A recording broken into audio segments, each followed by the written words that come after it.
Happy 4th of July, everyone, and welcome to our YouTube special produced by Mr. Benny J. McCrae, the African American military historian and researcher. And I have two people with me today who have ancestors who fought in the American Revolution, which started in 1775 and ended in 1783. Denver Norman, who is in Zanesville, Ohio, and Isaiah Edwards, who is in Long Beach, Mississippi. They both have certificates that prove that their ancestors actually fought in the American Revolution. And we're calling this Black American Patriots 250 years. And I want to say one thing about African Americans in the military. We have fought in every war that this country's ever had, because when it comes to patriotism and fighting for America, Black men and women, they have backbone. So I've spent 26 years in the military myself. I was in the Air Force. And Mr. Norman? No, I have no military experience. You have quite a few military in your family. Everybody. Will you tell us about your ancestor who fought in the American Revolution? Sure thing. Young man by the name of Basil, Basil. He was also called Basileel, and quite a few other names, but he was born in 1750 in Frederick, Maryland. He was indentured. His mother was indentured. His grandmother was indentured. So he was that way until he decided to take on the cause of the American Revolution and fight for the Continentals. He laid down his plow and picked up his best brown and marched off to the war. Where was he located, sir? He was inducted in, I believe it was Montgomery County there, near Frederick, Maryland. And he joined there. And don't you know, most people don't understand how these people moved around back then. Those were foot soldiers. And being Black, they didn't have horses to ride. And so they were foot soldiers. And the first war that he was in was up in New Jersey. So he had to walk from Frederick, Maryland with his troops all the way up there just to fight. He fought under Mr. Lafayette up there. So Lafayette comes to Marietta after the war, and he addressed the crowd there and said he'd never fought with a more gallant bunch of men. Grandfather did quite a few things after the war. One, he got married over there in Montgomery County, Frederick, Maryland, and he married a woman by the name of Fortune Stevens. And their family lives around me over here right now, the Stevens family. And so he and Fortune made their way over a couple of years through Virginia and into Ohio to claim his bounty lands. And so coming over here was quite a feat in itself. In Oakland, Maryland, it's funny because I just found this out over the last year.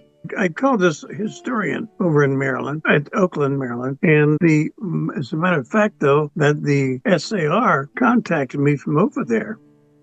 And they asked me, are you related to the Basil Norman? And I said, yes, I am. Because they had also seen this on Finding Your Roots.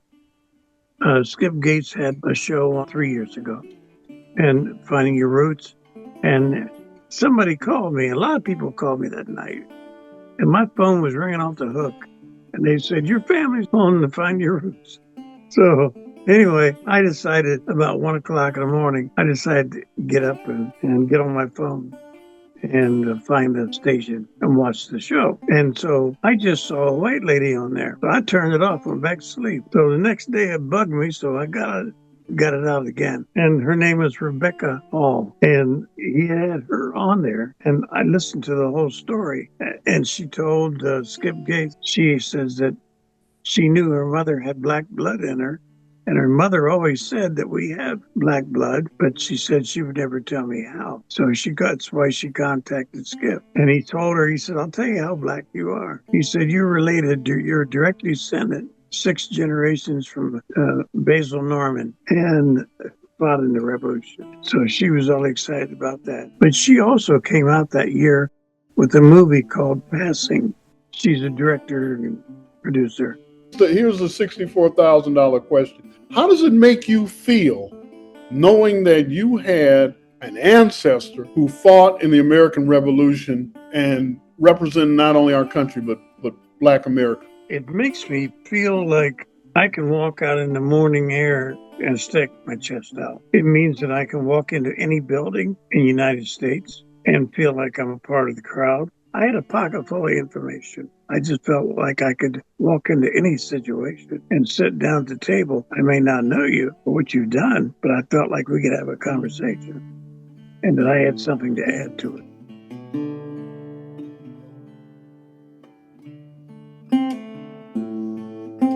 Can you tell me and everybody watching about your ancestor who fought in the American Revolution? So you have me, and I have my father. I have the same name, Isaac Edwards. Now, he married a lady named Bertha Perrault. Bertha Perrault father was Charles Perrault. Charles Perrault father was Charles Perrault. So he's senior. Charles Perrault senior father was named Apollinaire Perrault. Now, Apollinaire father was Furman Perrault. And he was in the 1st Regiment of, we call it the War of 1812, but he was at Chalmette. So I'm a direct descendant of the War of 1812, the Revolutionary War. Apollinaire married a lady named Emma Flatus in 1840. Emma's father was Emmanuel Flatus. His father was Domingus Flatus. Domingus was a medical doctor.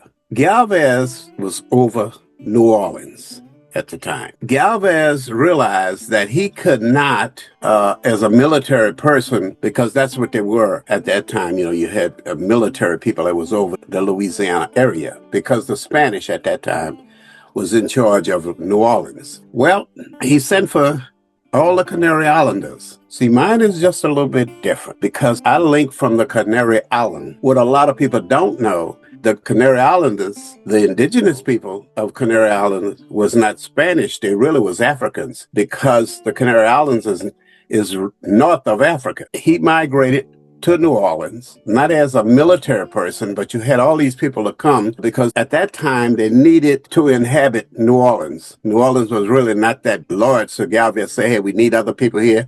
Plus, we have to protect New Orleans. As far as the Revolutionary War, the Spanish provided all of the gunpowder to the New Englanders. Now, in 1778, Spain declared war on England. Now, we had 2 detachments of Brits that were in Baton Rouge, Fort Charlotte in Alabama, and in Florida. Now, my lineage goes back to Domingus Flatus. He was on the ship with Galvez when Galvez captured Mobile.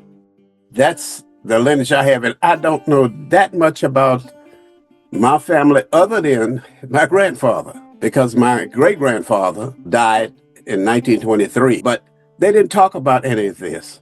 For whatever reason, I've done all my research myself, and I'm the only one that done research on my family, going back to the Canary Islands.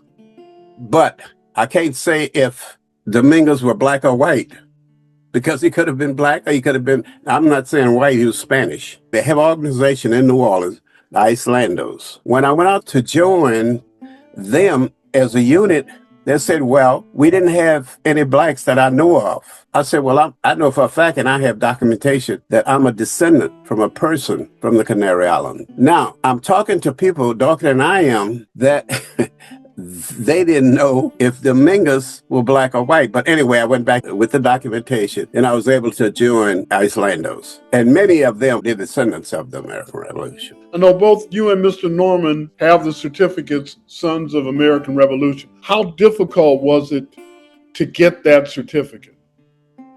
In my case, it was a little different. It took me 2 years because I'm doing all of my documentation. Now, being Catholic, I was able to get all the baptismal records out of New Orleans. But then when you get past 1800, it's difficult because those records are kept like in archives, but the people that have access to those records are people that's, writing books, making a movie. So anyway, I called a lady and I said, look, I would like to look at those records for flaters. And for whatever reason, they let me see the records. So I was able to get all the documentation, but it took me 2 years just to join the SAR.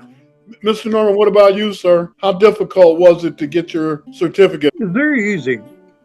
Our family has always known this. Basil wasn't talked about because he was born in 1750, but his children were talked about, his grandchildren were talked about, and we have their grave sites. And they actually came to us and asked us if we would like to sign up for the Sons of American Revolution. Somebody called and told the DAR and told them they should have me in to speak about my family. And when they saw me and heard my story, it's like, oh no, this is a story that we weren't supposed to talk about.